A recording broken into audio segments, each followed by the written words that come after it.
We concluded our last video on the optimization stage. We had a very irate Captain Lewis. He calls his officers to the deck for this emergency meeting. And at this meeting, he introduces a new addition to the officer corps, Amerigo. Amerigo grew up, unlike Ferdinand in Spain, Amerigo grew up in Italy, and he grew up in the port town of Genoa. And he had an interesting mix of work experiences, which made him uniquely qualified to help at this stage of their journey. Okay.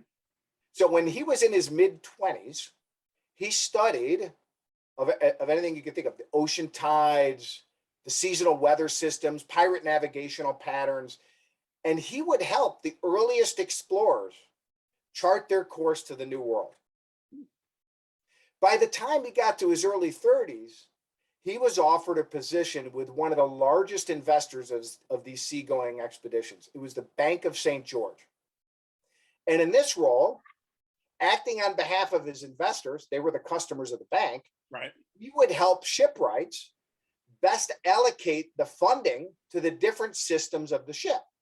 But Renick, it was when he reached his early 40s, he got back to what his lifelong dream was. He always wanted to be a coach and lead teams on the water. Now, unlike Ferdinand, it wasn't sailing the open ocean that was ever a dream for him.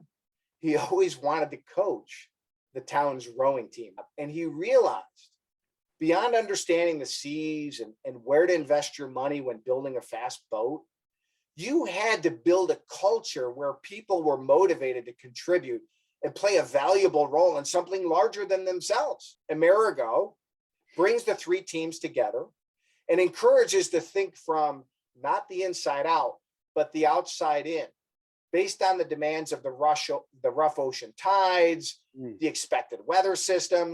They brainstorm ways to harmonize the ship's systems to overcome each obstacle, from the weather forecast to the wind conditions, the seasonal tide flows, the pirate navigational patterns, in which with this blueprint, they begin to rebuild an interoperable set of sails, armaments, and a hull configuration, which would not only work together, but sail effortlessly and with very little friction against the rough ocean seas.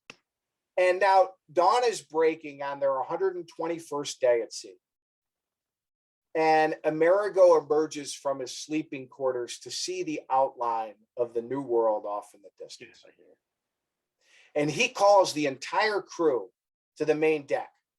And you can imagine the excitement. They're all embracing in great joy and celebration. And here they are, they have their arms wrapped around each other and they're walking off our grace the last time together. And who comes up running from shore but Amerigo? And he's urging them, he's so excited, he's urging them with a childlike exuberance. Hurry, hurry, quicken your pace. You have to see the glorious treasure, which has now revealed itself in the New World.